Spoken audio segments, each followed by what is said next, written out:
வணக்கம் நண்பர்களே. நம்மள இருக்குங்க நிறைய பேர்த்தோட பிரச்சனை ஓவர் திங்கிங். அது அப்போ நடந்திருந்தா நல்லாயிருக்கும், இது இப்படியா இருந்தால் நல்லாயிருக்கும் அப்படின்னு சொல்லிட்டு ஏதோ ஒன்று நினச்சி புலம்பிகிட்டே இருக்கும். 24 மணி நேரத்தில் கிட்டத்தட்ட 20 மணி நேரம் புலம்பிகிட்டே இருக்கும். நடக்காத ஒன்று நடக்கணும் அப்படின்னு புலம்புறதும், நடந்து முடிஞ்சதை இது இப்படி நடந்திருந்தால் நல்லாயிருக்கும் அப்படின்னு புலம்புறதும் நம்மள நிறைய பேர்த்தோட வாடிக்கையாயிருச்சு. ஆனால் ஒரு யதார்த்தமான நிதர்சனமான உண்மை என்ன அப்படின்னு தெரிஞ்சிங்க அப்படின்னா, நீங்கள் என்ன தான் புலம்புனாலும் என்ன நடக்குமோ அது நடந்துகிட்டே தாங்க இருக்கும். அப்போ வாழ்க்கை நம்மளை மீறி ஒரு இயக்கம் இயங்கிட்டு இருக்குது. அது போகிற போக்கில் நம்ம ஏற்றுக்க பழகணும் அப்படிங்கிறதா ஒரு உண்மை.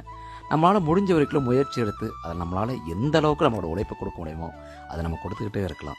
அது நமக்கு சாதகமாக அமைஞ்சால் நமக்கு நல்லது, இல்லையா அது நமக்கு கிடைக்கல அப்படின்றதான் அர்த்தம். அதனால் என்ன நடக்குமோ அது நடந்துக்கிட்டே தான் இருக்கும்.